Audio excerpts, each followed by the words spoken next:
Jay-Z, Oh the man, man, the myth, the legend. goat. This guy just can't lose. So his player card sold it for $100,000 recently, which you said was 100x rate of return. Just about, yeah. Talk about that. So funny story on that front. One sold for about $2,500. It was slightly worse, but this was a few months ago. That sold, caught the attention of some people. I know Jay personally has seen that sale and thought that it was funny, but didn't know what it was.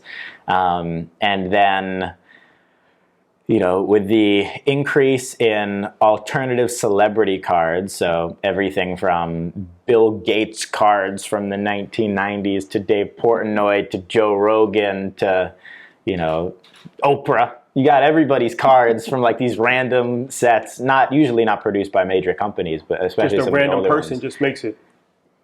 Or a company that used to exist and doesn't exist anymore, stuff like that, have exploded. People realized that this Jay-Z card made by Topps, it's called a superfractor. It's the one of one. There are a few different one of ones, but this is one of the best one of ones.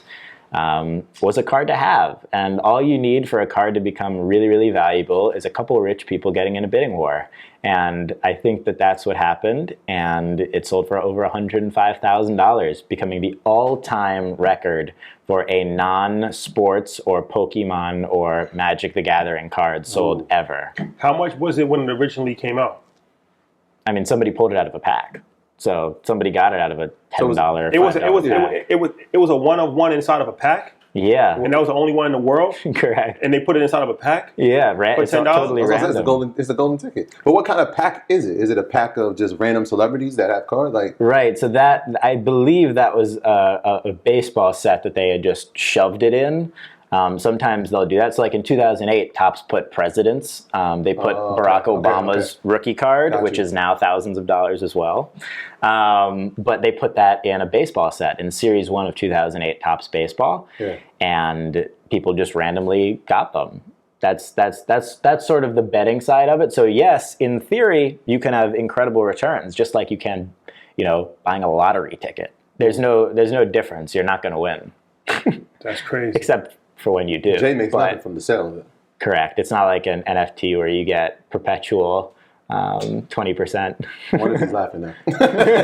What the hell is this? Well, we're going to have this NFT conversation. Well, before we go there, let's transition to NFTs. And the perfect transition, I think, is NBA Top Shot. Something I've been hearing about a lot recently. What is NBA Top Shot?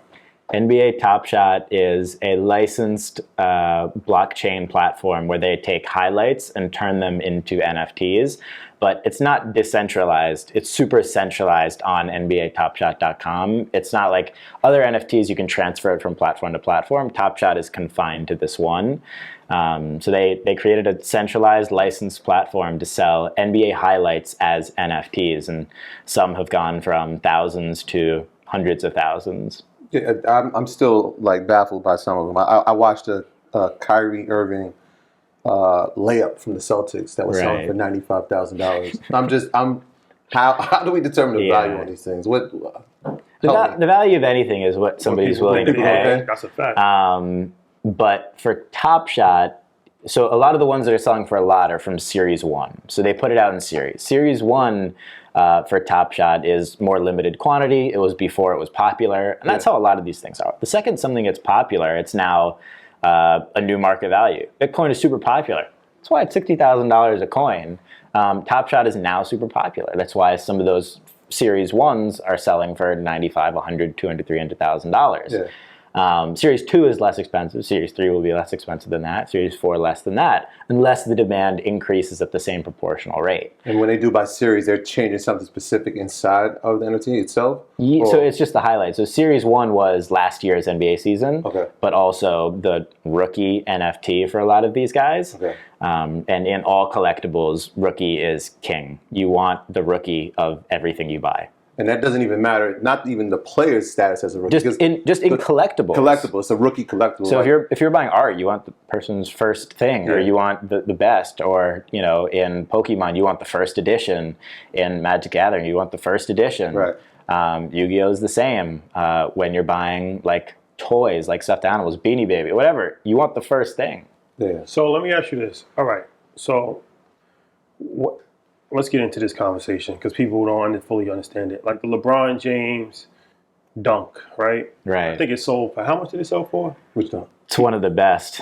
Couple $100,000. $200,000. A couple of my buddies bought those. Oh yeah? Yeah.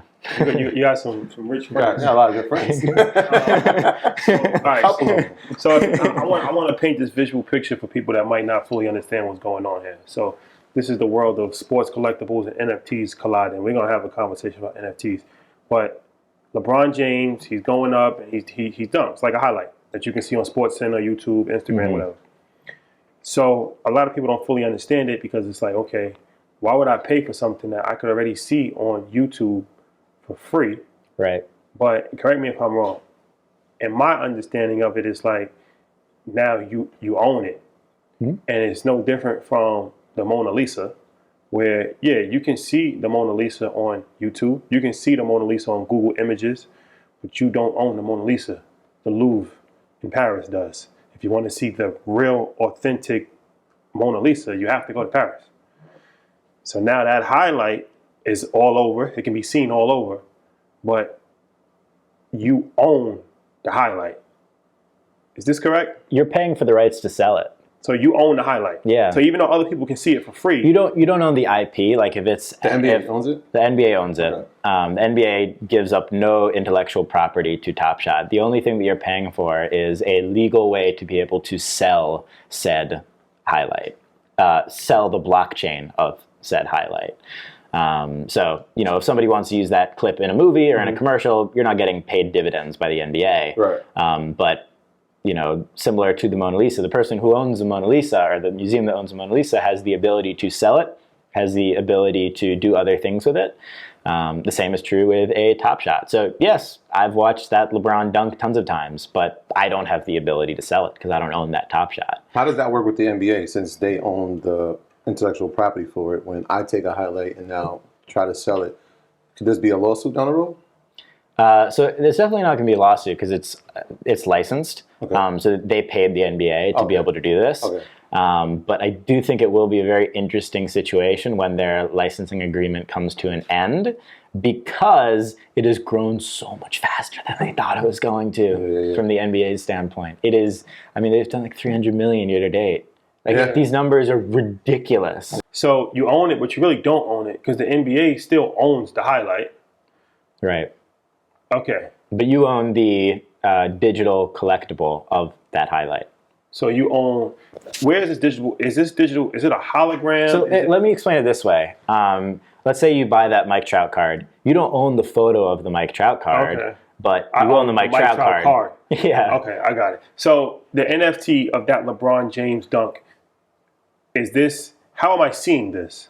Is it like inside of a cube that's like a hologram? That rotates it here. Yeah, That was happening? The cool thing about NFTs are they go with you wherever you go. So I have too many sports cards to be able to handle, as do all sports card collectors.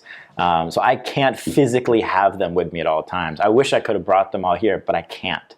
But my NFT collection comes with me wherever I go. It's in my phone. It's on my computer. It's on anybody else's phone if I log in.